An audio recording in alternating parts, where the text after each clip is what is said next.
নমস্কার বন্ধুরা, food lover চ্যানেলে সবাইকে স্বাগত জানাই। আশা করি সবাই খুব ভালো আছেন। আজকে আপনাদের সাথে খুব সহজ পদ্ধতিতে চিকেন স্টু রেসিপি শেয়ার করব, যা আপনারা শীতের সন্ধ্যেতে বা রাতের ডিনারে খুব সহজেই বানিয়ে নিতে পারবেন। তাহলে চলুন ঝটপট রেসিপিটি দেখে নিই। আশা করি আমার আজকের রেসিপি সবার খুবই ভালো লাগবে।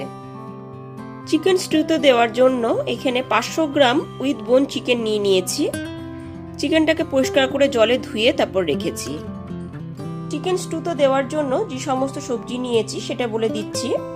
এখানে কিছুটা পরিমাণ গাজর নিয়েছি। গাজরটাকে এখানে দেখুন একটু চাকা করে কেটে নিয়েছি। একটা আলু নিয়েছি, আলুটাকে এরকম মাঝারি করে কেটে নিয়েছি। বিনস নিয়েছি কিছুটা পরিমাণ, বিনসটাকে এরকম লম্বা করে কেটে নিয়েছি। পেঁপে নিয়েছি, পেঁপেটাকেও একই রকমভাবে লম্বা করে কেটে নিয়েছি। একটা টমেটো নিয়েছি। একটা মিডিয়াম সাইজের পেঁয়াজ নিয়েছি, পেঁয়াজটাকে এরকম একটু কুচি করেই কেটে নিয়েছি। 6টা থেকে 7টা রসুনের কোয়া নিয়েছি। রসুনটাকে এরকম একটুখানি লম্বা করে কেটে নিয়েছি। 2টো কাঁচা লঙ্কা নিয়েছি। ঝালটা অবশ্যই আপনাদের স্বাদ অনুযায়ী দেবেন। এখানে 1/2 ইঞ্চ আদা নিয়েছি, আদাটাকে একটুখানি কুচি করেই কেটে নিয়েছি। আর কিছুটা পরিমাণ ক্যাপসিকাম নিয়েছি, ক্যাপসিকামটাকে এরকম একটু সাইজ করে কেটে নিয়েছি। এবার চলুন সরাসরি মূল রান্নায় চলে যাই।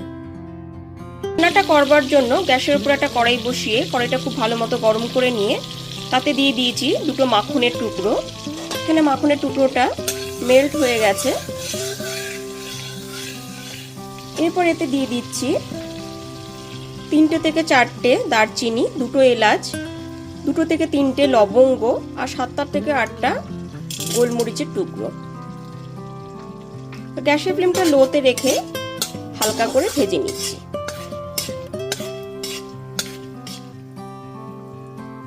গোটা গরম মশলাটা গ্যাসের ফ্লেমটা লোতে রেখে এখানে ভেজে নিয়েছি। এরপর এতে দিয়ে দিচ্ছি লম্বা করে কেটে রাখা রসুনের টুকরোগুলো।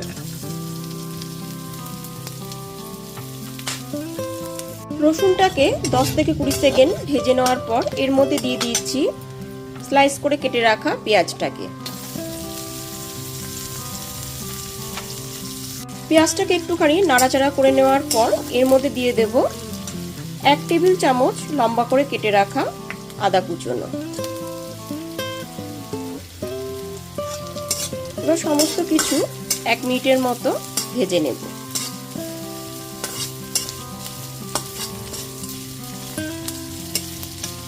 পেঁয়াজ আদা রসুনটা খুব ভালো মতো ভেজে নেওয়ার পর এর মধ্যে এবার চিকেনের টুকরোগুলোকে দিয়ে দিচ্ছি।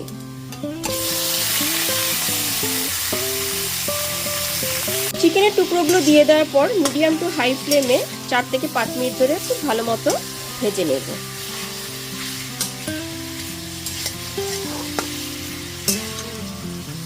চার থেকে 5 মিনিট ধরে চিকেনের টুকরোটাকে খুব ভালো মতো এখানে ভেজে নিয়েছি। এরপর এর মধ্যে কেটে রাখা আলুগুলোকে দিয়ে দিচ্ছি। সমস্ত সবজিগুলো একে একে দিয়ে দেব। এরপর দিয়ে দিচ্ছি চাকা করে কেটে রাখা গাজরটাকে। এরপর দিয়ে দিচ্ছি পেঁপের টুকরোগুলোকে। পেঁপের টুকরোগুলো ঠিক এরকম একটু লম্বা করেই কেটে নিয়েছি। দিয়ে দিচ্ছি কেটে রাখা বিনসের টুকরোগুলো। সবজিগুলো দেওয়ার পর খুব ভালো মতো মিশিয়ে 3 থেকে 4 মিনিট ধরে একটু ভালো মতো ভেজে নিয়েছি। এরপর এর মধ্যে দিয়ে দিচ্ছি স্বাদ মতো লবণ আর দিয়ে দিচ্ছি সামান্য একটুখানি হলুদ গুঁড়ো। স্বাদ মতো লবণ আর সামান্য একটু হলুদ গুঁড়ো দিয়ে খুব ভালো মতো মিশিয়ে নেবার পর এর মধ্যে দিয়ে দিচ্ছি পরিমাণ মতো গরম জল।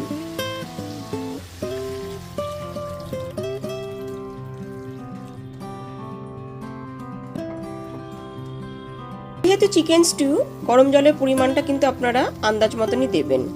এরপর গ্যাসের ফ্লেমটা মিডিয়ামে করে 5 থেকে 7 মিনিটের জন্য ঢেকে রেখে দেব। 5 মিনিট পরে এবার ঢাকনাটা খুলে দেখে নিচ্ছি।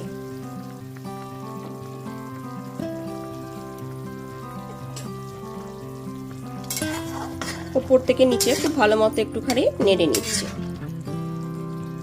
এরপর এর মধ্যে কেটে রাখা ক্যাপসিকামের টুকরোগুলোকে দিয়ে দিলাম।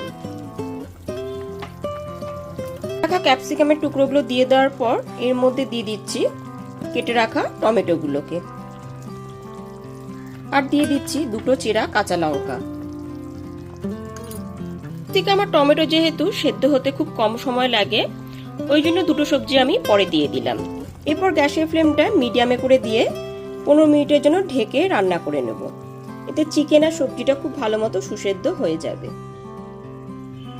15 মিনিট পরে ঢাকনাটা খুলে দেখে নিচ্ছি।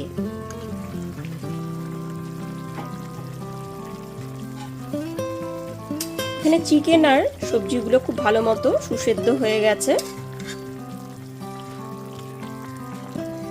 এরপর এর মধ্যে দিয়ে দিচ্ছি হাফ টিস্পুন গোলমরিচের গুঁড়ো। গোলমরিচের গুঁড়োটা দিয়ে খুব ভালো মতো মিশিয়ে নিয়েছি। 15 মিনিট ঢাকা চাপা দিয়ে রান্না করাতে এখানে চিকেন আর সবজিটা খুব ভালো মতো সুসেদ্ধ হয়ে গেছে। এবার আমি গ্যাসের ফ্লেমটা অফ করে দেব। এরকম স্বাস্থ্যকর চিকেন স্টু আপনারাও খুব সহজেই বানিয়ে নিতে পারবেন। তাহলে অবশ্যই আমার মতন করে চিকেন স্টু এর রেসিপিটি বাড়িতে বানিয়ে নিন। আর রেসিপিটি ভালো লাগলে লাইক, কমেন্ট এবং অনেক বেশি বেশি করে শেয়ার করবেন। আর আমার চ্যানেলটা অবশ্যই সাবস্ক্রাইব করে পাশে থাকা বেল আইকনটি প্রেস করে দেবেন। তাহলে সমস্ত ভিডিও নোটিফিকেশন সবার আগে আপনার কাছেই পৌঁছে যাবে। তাহলে আজ এ পর্যন্তই, আবার হাজির হয়ে যাব নতুন করে রেসিপি নিয়ে।